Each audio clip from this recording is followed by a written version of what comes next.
The words still echo in my mind, a chilling symphony of casual cruelty. You are such a pain in the butt and a hassle. California RL. They were uttered by my mother, Eleanor Vance, a woman who once cooed lullabies to me, her firstborn. That night, her voice, usually a melodic instrument of practiced charm, was sharp, dismissive, laced with an irritation reserved for an inconvenient chore. I stood in a sterile hospital corridor, the fluorescent lights humming overhead, the antiseptic scent clinging to my clothes like a shroud. It was 11:30 p.m.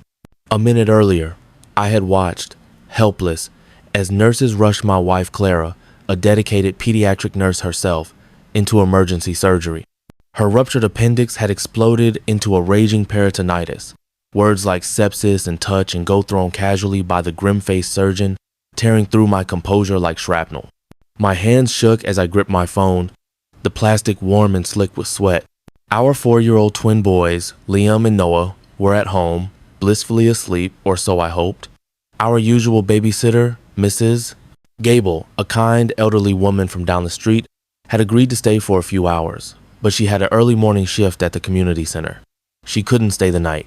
I was stranded, my mind racing, desperately trying to conjure a solution, anyone, to watch my precious boys while Clara fought for her life. My parents, Eleanor and Richard Vance, lived a mere 20 minutes away, in a charming suburban house in the Willow Creek subdivision of Denver, Colorado. It was a house I had personally helped them secure 3 years earlier, a quiet suburban haven nestled amidst towering ponderosa pines. Their previous home, a sprawling, slightly dilapidated Victorian, had been lost to foreclosure after my father's boutique artisanal furniture business, Rustic Roots Refinishing, had spectacularly imploded. A series of ill-advised investments, combined with Richard's penchant for extravagant, unmarketable designs and Eleanor's chronic overspending on what she deemed essential brand-building experiences, had bled their savings dry. The business, despite my repeated warnings about market saturation and unsustainable overhead, had dissolved into a mountain of debt and a final acrimonious bankruptcy, leaving them with little more than shattered pride and a vague sense of victimhood. I had stepped in, not because they asked, but because I felt it was my duty. I was Carl Vance, a senior architectural designer at Sterling & Stone, one of Denver's most prestigious firms. My days were spent meticulously crafting blueprints for luxury high-rises and innovative commercial spaces, my mind trained to anticipate every structural weakness, every potential flaw. I thrived on order, on precision, on building things that lasted. My salary, combined with Clara's steady income as a nurse, allowed us a comfortable life, but it also bore the silent burden of my parents' constant need. For 3 years, I had quietly funneled $2,000 into their account every single month. It covered their rent, their utilities, and the inexplicable expenses that always seemed to arise. A new artisanal coffee maker, a vintage garden gnome collection, a wellness retreat that turned out to be a glorified spa weekend in Aspen. I put them on my family's cell phone plan, absorbing the cost of their data-heavy streaming habits. I paid for their car insurance, ensuring their vintage Mercedes sedan, an emblem of their rapidly fading former glory, remained on the road. When my mother needed extensive dental work, a consequence, she claimed, of stress-induced enamel erosion, I covered the 5-figure bill without a word of complaint. They never explicitly asked for these things. No. I offered because I truly believed that was what a good son did. That was the unspoken contract of family, wasn't it? To show up, to provide, to be the bedrock when everyone else crumbled. My younger brother, Marcus, a self-proclaimed disruptor in the fledgling crypto art scene, occasionally sent them a sporadic, smaller sum, usually when one of his highly speculative digital ventures briefly, miraculously, saw a marginal return. But his contributions were always inconsistent, unpredictable, more grand gestured than a reliable lifeline. He had his own life, his own problems, his own carefully curated image as a bohemian tech visionary. I never resented him for it. Marcus was Marcus. He floated through life on a cloud of charm and unearned optimism, and my parents, seemingly impervious to his repeated failures, adored him for it. They spoke of his vision, his boldness, his entrepreneurial spirit. completely ignoring the fact that his ventures invariably ended in digital ashes, leaving behind a trail of bewildered investors and vague promises. I, the steady architect, the builder of tangible structures, was simply reliable. Our rock, darling, Mom would often say, a patronizing pat on my arm that felt more like a possessive claim. So grounded. We always know where you stand. The warning signs had been there, little tremors beneath the surface of our seemingly stable family dynamic, stretching back decades, almost to my earliest memories. As a child, I learned early on that the world revolved around Marcus, or more accurately, around my parents' perception of Marcus. I remembered being 6 years old, proudly presenting my meticulously crafted papier-mâché volcano for the first grade science fair. It was a marvel of engineering, erupting with baking soda and vinegar exactly as a volcano should. My parents had offered a quick, "That's nice, dear, very volcanic," before their attention snapped back to Marcus, then 4, who had smeared paint across a canvas in what they declared to be his first abstract expressionist piece. They'd invited half the neighborhood over to admire his finger painting, gushing about his untapped genius, while my volcano sat forgotten on the kitchen table, its potential for eruption unnoticed. Throughout my school years, the pattern solidified. I brought home straight A's, won academic competitions, excelled in high school debate. My achievements were met with a perfunctory, "Good job, Carl, now help your father with the garage," or a dismissive, "Of course you did well, Carl, you always do." Marcus, meanwhile, might squeak by with a C+ in art class, and it would be hailed as showing his creative spirit, or a sign he thinks outside the box. My parents rarely attended my soccer games or debate tournaments, always citing unavoidable clashes or feeling a bit under the weather. Yet, if Marcus decided to try a new hobby for a fleeting 2 weeks, be it pottery or skateboarding, they were there, cameras flashing, cheering him on with disproportionate enthusiasm, often buying him the most expensive equipment before he inevitably lost interest. I internalized it. I became the good son, the reliable one. If something needed fixing, if someone needed help, if there was a problem, Carl was the answer. I pursued architecture, a field of precision and tangible results, perhaps as a subconscious rebellion against the chaos and superficiality that often surrounded my family. My university years were a grind. I worked tirelessly through scholarships and part-time jobs. While Marcus seemed to drift through a more leisurely college experience, his expenses miraculously covered by some vague family trust that I later realized was largely funded by my own burgeoning income. When I landed my first job at Sterling & Stone, my initial pride was quickly tempered by my parents' immediate shift in perspective. My salary wasn't a testament to my hard work, it was a new resource for them. The subtle requests for loans or gifts for their various failed ventures began.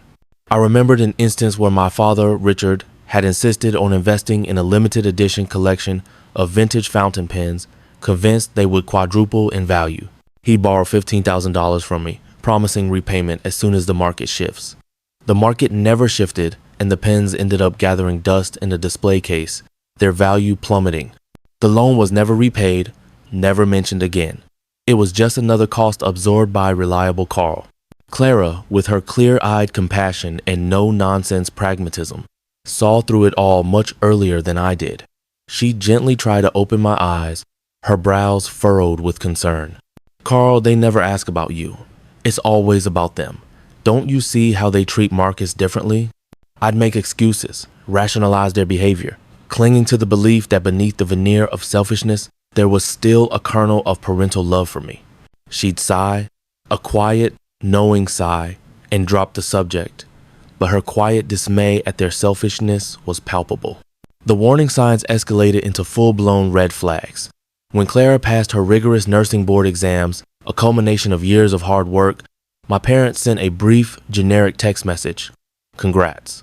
When she got a promotion to lead pediatric nurse, a significant career achievement, they barely acknowledged it, their conversation quickly veering back to Marcus's latest, equally vague, venture in digital soundscapes. The twins' second birthday was a particular flashpoint. Liam had a severe allergic reaction to something in the cake, a new experimental recipe my mother had insisted on bringing, despite my repeated warnings about his known nut allergy. While Clara frantically administered his EpiPen and I rushed Liam to the emergency room, terrified. My parents had been more concerned about the ruined birthday party and the waste of the cake. Oh dear, such a shame, Mom had fretted. Not about Liam's swollen face and struggling breath, but about the half-eaten cake. And I spent so much time on that frosting. They barely asked about Liam's condition, focusing instead on rescheduling the party and expressing disappointment about the disruption to their meticulously planned weekend. Just last month, I'd mentioned Clara was experiencing persistent abdominal pain, a worry that had kept me up at night. Mom's response? Oh dear. Well, I hope it's not contagious. Richard and I are planning our annual cruise to the Caribbean next month, and we simply can't risk anything. My concerns, my wife's health, were merely inconveniences to their meticulously planned leisure. The cold disregard had pricked me, but I had, as always, suppressed the hurt. And then, tonight, the call. The world tilted on its axis, and every suppressed hurt, every ignored slight, every painful realization rushed to the surface. Act 2, the breaking point. The evening had begun like any other. Claire and I had put the boys to bed, Liam insisting on one more story about a brave night, Noah demanding a final cuddle. We had settled on the couch, exhausted but content, talking about our day, the small victories and frustrations of work. Then, the pain had started. A sharp, searing agony that made Clara, usually so stoic and resilient, gasp and double over. As a nurse, she'd initially tried to dismiss it, probably just gas, honey, or something I ate. But the pain rapidly intensified, growing from a dull ache to a relentless, throbbing fire that spread across her abdomen. Her face, usually so vibrant, turned ashen, beaded with sweat. Her breathing became shallow and rapid. My heart had begun to pound a frantic rhythm in my chest. This wasn't gas. This was something far more terrifying. Clara, we need to go to the ER. Now. My voice was clipped, urgent, laced with a fear I tried desperately to suppress. She nodded, unable to speak, her eyes squeezed shut. The drive to the hospital was a blur. I gripped the steering wheel, my knuckles white, pushing the speed limit, my eyes darting between the road and Clara, who sat hunched over, murmuring soft whimpers of pain. The city lights streaked past, a kaleidoscope of blurred colors, as I mentally replayed every first aid lesson, every emergency scenario I'd ever heard. Just get her there, Carl. Just get her there. The emergency room was a cacophony of controlled chaos. Harsh fluorescent lights, the antiseptic tang of disinfectant mixed with faint traces of blood and sickness, the low murmur of worried conversations, punctuated by sudden bursts of activity. Nurses and doctors moved with a practiced urgency, their faces grim, their voices clipped. Clara was rushed in, a whirlwind of white coats and gurneys. I was left in the waiting room, adrift in a sea of strangers, each clinging to their own fragile hope or despair. An hour later, a surgeon, his face etched with fatigue, his eyes serious, approached me. Mr. Vance, your wife, Clara. It's an acute appendicitis. It ruptured. There's significant peritonitis and we're seeing signs of early sepsis. We're taking her to surgery immediately. It's touch and go. The words hit me like a physical blow. Sepsis, touch and go. My world narrowed to those three terrifying words. My beautiful, vibrant Clara. My rock. The mother of my children. Her life hanging by a thread. I felt a cold dread spread through my chest, chilling me to the bone, the sense of unreality pressing in. I wanted to be with her, to hold her hand, but I was useless here. My only purpose was to wait, and to secure the care of my children. My first thought was Mrs. Gable. She was a lifesaver, but she had her own responsibilities. I'd called her as soon as Clara's pain had become undeniable, knowing she'd come without hesitation. But she had a shift at the community center, managing the senior exercise classes, and she had to be there by 6 a.m. She couldn't stay the night. My parents were only 20 minutes away. They were retired, their schedule flexible. They knew the boys had supposedly doted on them. This was what family was for, wasn't it? To step up in a crisis. This was their chance to prove they were more than just names on a Christmas card. This was their chance to be parents, not just recipients of my endless financial support. My hands trembled as I dialed my mother's number. It was 11:30 p.m. Her phone rang several times before she answered, her voice thick with sleep-induced annoyance. "Mom, it's Carl," I begun, my voice strained, hoarse with panic, trying to keep the tremors from rattling through the phone. "Clara's in emergency surgery. It's bad. The twins are home, but Mrs. Gable has to leave by 6 a.m. I need someone to stay with them, just until morning." A beat of silence. Then a sigh. A heavy, put-upon sigh, as if I had just asked her to climb Mount Everest barefoot. "Carl, darling, do you know what time it is?" My mother's voice, usually so smooth and reassuring, was sharp, annoyed. "It's almost midnight. And your father and I, and your brother Marcus, we have tickets to see Fleetwood Mac tonight. It's the reunion tour. We've been planning this for months." Marcus drove all the way from Seattle specifically for this concert. My mind reeled. Fleetwood Mac, a concert, over my wife's life, over their grandchildren's fear. The absurdity of it was suffocating. "Mom," I pleaded, my voice cracking, "Clara is in surgery. The doctor said it's sepsis, that it's touch and go. Liam and Noah are home, but Mrs. Gable can't stay. Please, just until morning. It's only a few hours. The boys, they need someone familiar." I was desperate, trying every angle, appealing to any shred of grandparental instinct I thought they might possess. "The boys will be so scared if they wake up and no one they know is there. Liam keeps asking for you. Mom, he loves your lullabies. Noah just learned to say Grandpa so clearly, he'd be so happy to see you." I was practically begging, humiliating myself, my voice rising in pitch, a frantic, desperate plea in the quiet, sterile corridor. My mother let out another exasperated sigh. "Carl, don't be dramatic. People have appendicitis all the time. It's hardly a death sentence. And honestly, we've had these tickets for months.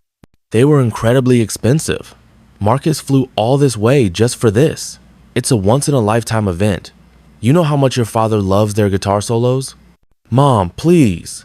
This isn't about guitar solos. This is about family, about your daughter-in-law fighting for her life, about your grandchildren." Then my father's gruff voice boomed from the background, devoid of any sympathy, his words cutting through the line like ice. "Call a babysitter, Carl. That's what they're for. We are not missing this show for some routine medical procedure. And frankly, Carl, you are being such a pain in the butt and a hassle calling at this hour, making such a fuss." The words hung in the air, echoing in the cavernous space of the hospital corridor. Pain in the butt and a hassle. It wasn't the anger that broke me, or even the blatant disregard for Clara's life. It was the casual, dismissive tone, the utter lack of compassion, the realization that I was, to them, nothing more than an inconvenience, a perpetual obligation. In that moment, a fundamental chord snapped within me. A lifetime of unspoken duties, of suppressed expectations, of desperate hopes for their approval, all came crashing down. The very foundation of my relationship with them, which I had so diligently shored up, had just crumbled. I felt physically ill, a wave of nausea washing over me, my vision blurring at the edges. I hung up without another word. There was nothing left to say. The line went dead, the silence on my end deafening, more final than any argument could have been. I called Mrs. Gable back. Bless her heart, she was already getting her things ready, her voice laced with genuine concern for Clara and for me. "Oh dear, of course I'll stay, for as long as you need me. Your parents, well, never mind, you just focus on Clara." Her unspoken judgment hung in the air, a silent testament to their monstrous selfishness. I explained the situation, promising to find an overnight solution. I spent another frantic 20 minutes on the phone, calling every babysitting service I could find, desperate, humiliated, offering triple the usual rate. I was so exhausted, my mind a fog, my hands still shaking. Finally, a weary-sounding young woman agreed. I paid her $300 for the overnight shift. $300, a paltry sum in the grand scheme of things, but in that moment, it felt like the price of my dignity, the cost of my parents' heartless indifference. The next few hours were a blur of agonizing waiting. I sat in the silent, cold waiting room, staring at the muted television screen, listening to the rhythmic beeping of unseen machines, my mind replaying their words, their tone. Fleetwood Mac. Over my family, over a life. The clarity solidified, hardening into something brittle and unyielding.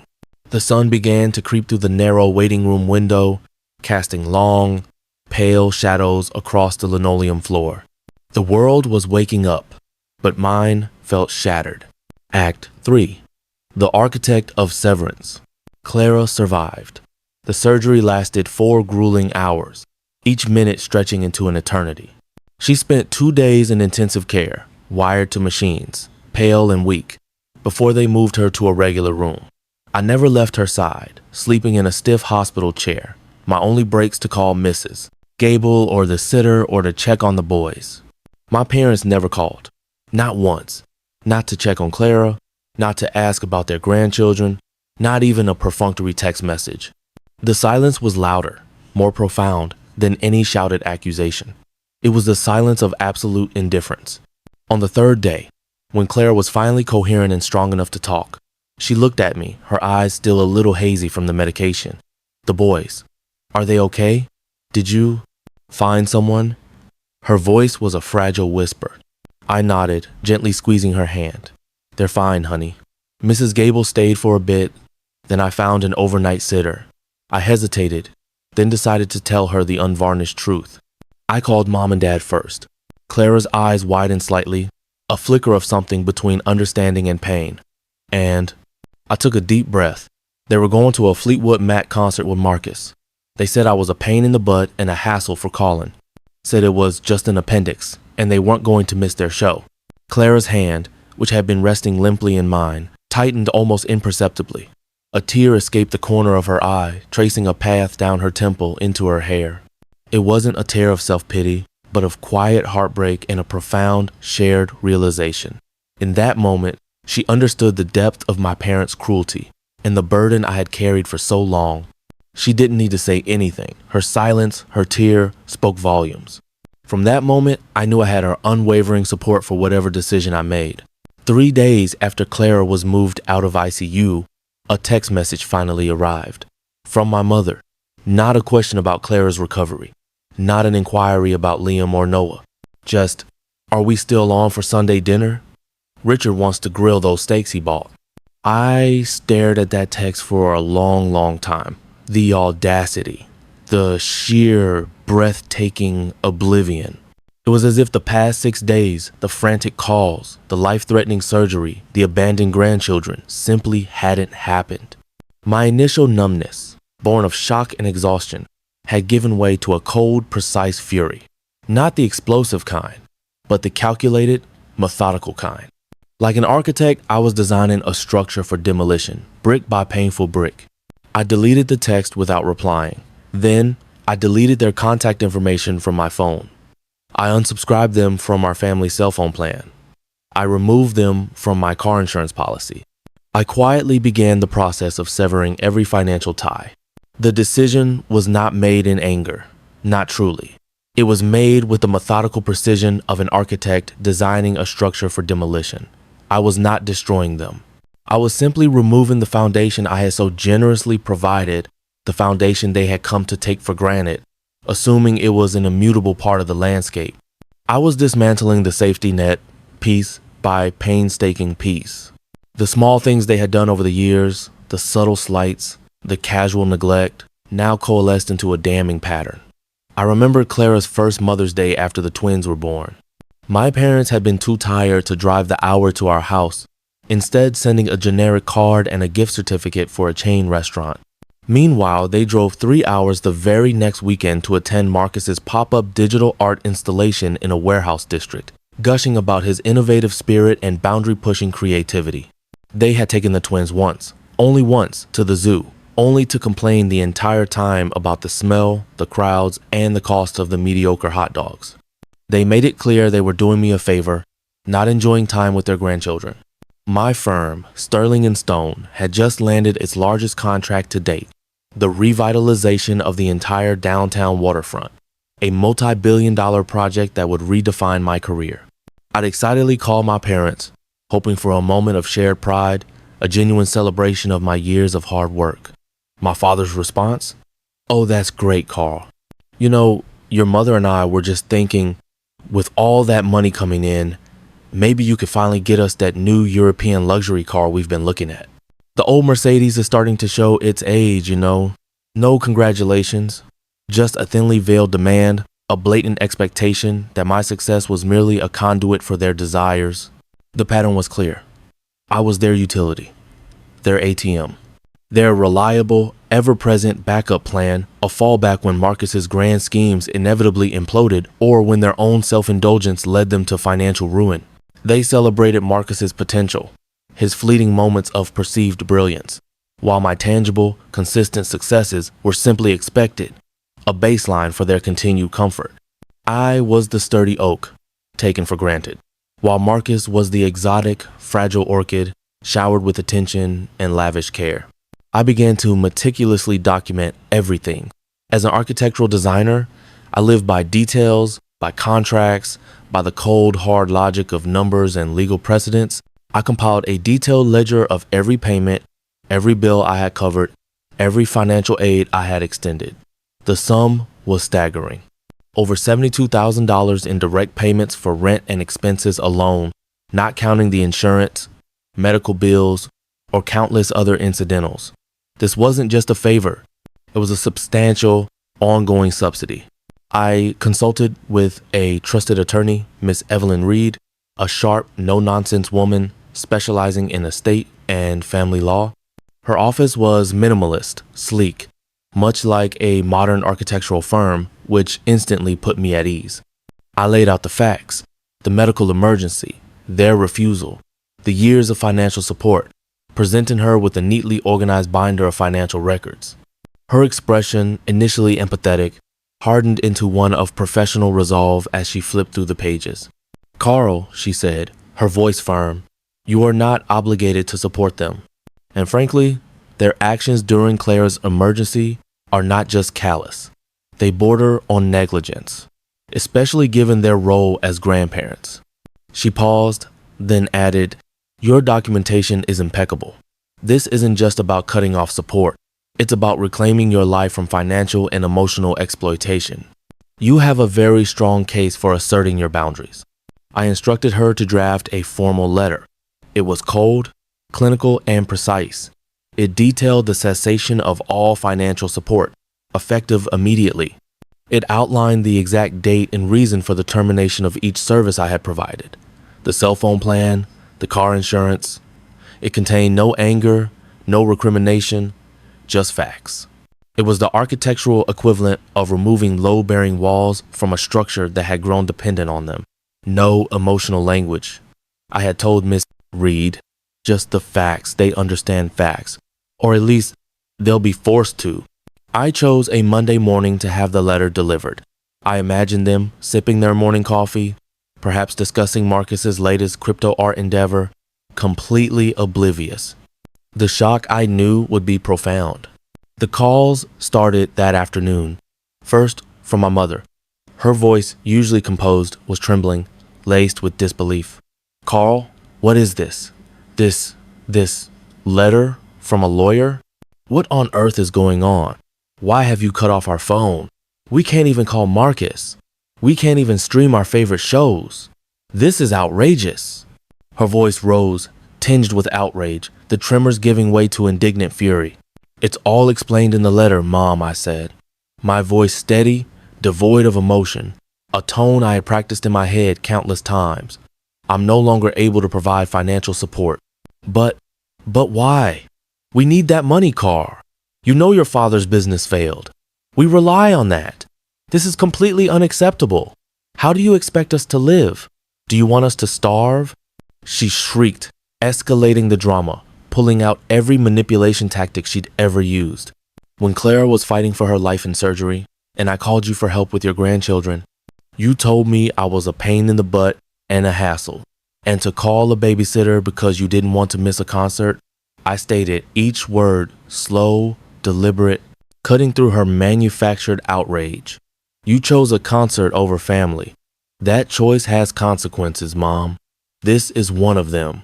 "That's not fair. It was one night. And Marcus was in town. You're overreacting. We're your parents, Carl. We raised you. We made sacrifices for you. We deserve your support. My father's gruff voice, rough and accusatory, joined the fray. This is blackmail, Carl. We'll sue you. We'll expose you for the heartless son you are. You're welcome to try, I replied calmly. I have meticulous records of every payment, every conversation, and Clara's medical records from that night. My attorney, Miss Reed, is well aware of the situation. I have fulfilled my obligations and then some.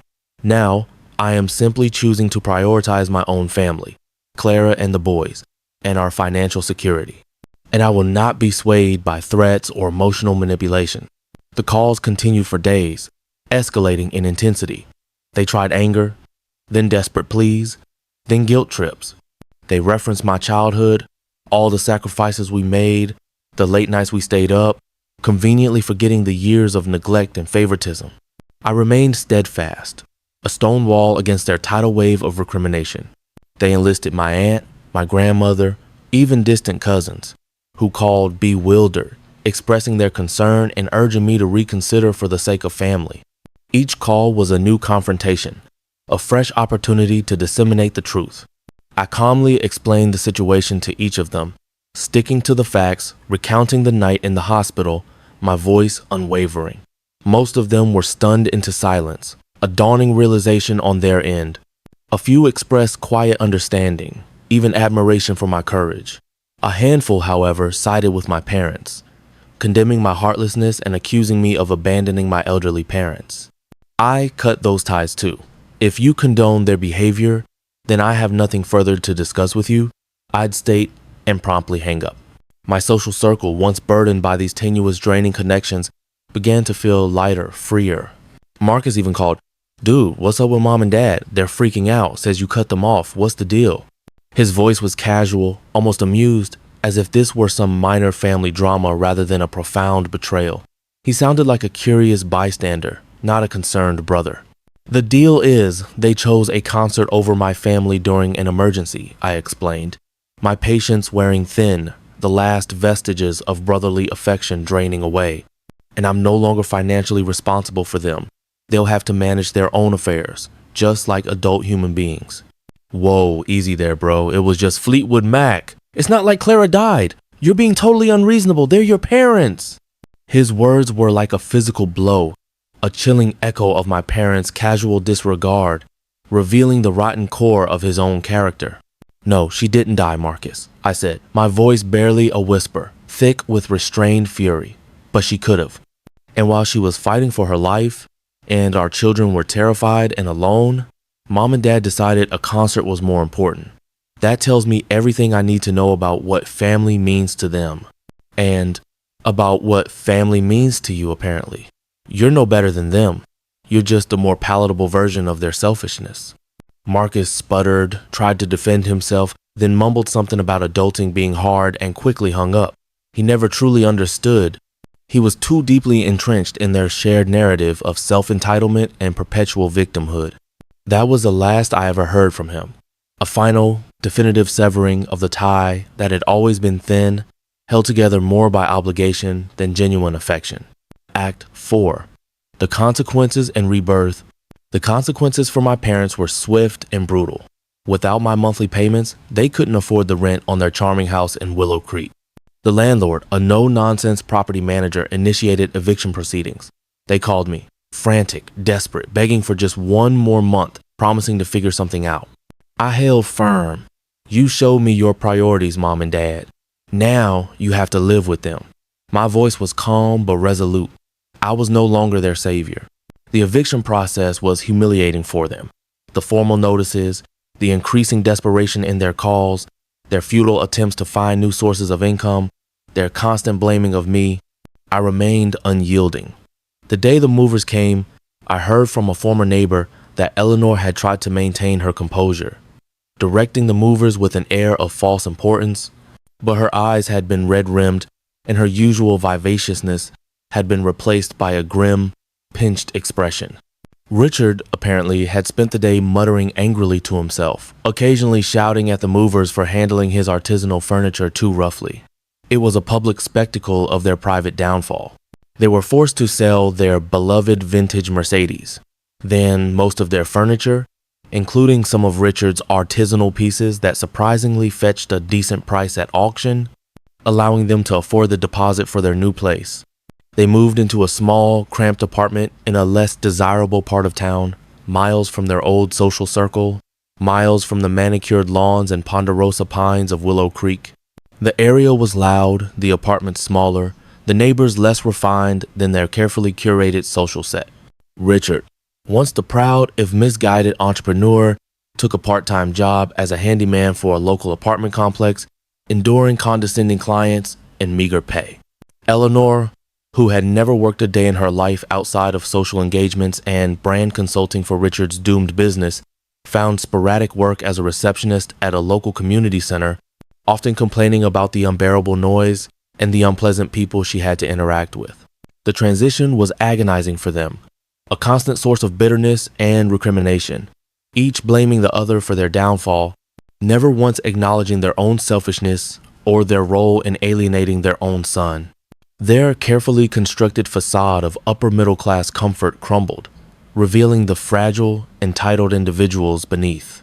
6 months later, Clara was fully recovered, her strength returning, her spirit unbroken. The twins, Liam and Noah, bright-eyed and energetic, started kindergarten, thriving in their new environment. My career at Sterling and Stone soared. I was promoted to senior partner, my vision and leadership now shaping the firm's most ambitious projects. The burden lifted from my shoulders had given me a renewed focus, a clarity of purpose I hadn't realized was missing. We bought a larger house, a beautiful, sprawling, ranch-style home in a top-rated school district, with a sprawling backyard perfect for the boys to play in. It was a home built on genuine effort, mutual respect, and unwavering support, not on the shifting sands of obligation and manipulation. My parents never met our new neighbors. They never saw the boys' new school or helped them with homework or attended their soccer games. They never knew the joy of watching Liam score his first goal or Noah recite his first poem on stage. They had chosen their priorities, and I had chosen mine. Their absence became a quiet, palpable peace in our home. Epilogue. The true meaning of family? Sometimes Clara would ask if I missed them. I would tell her the truth, a truth that had taken root in the desolate waiting room of a hospital, a truth that had grown strong and unyielding through the pain of betrayal and the quiet strength of my resolve. I missed the parents I thought I had, I would say, my voice tinged with a faint, lingering sadness, a ghost of a past attachment. The parents who would have rushed to my side, the parents who would have prioritized their grandchildren over a concert, the parents who would have supported me, not just taken from me. I would pause, remembering the sharp, dismissive tone, the cutting words, "You are such a pain in the butt and a hassle." But I don't miss the people who called me a hassle during the worst night of our lives.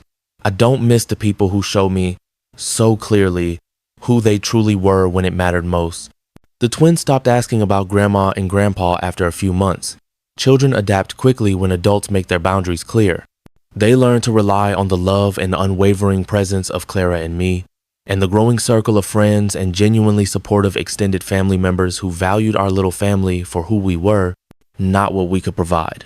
Mrs. Gable became a cherished honorary grandma, her gentle kindness a stark contrast to the Vance's cold indifference.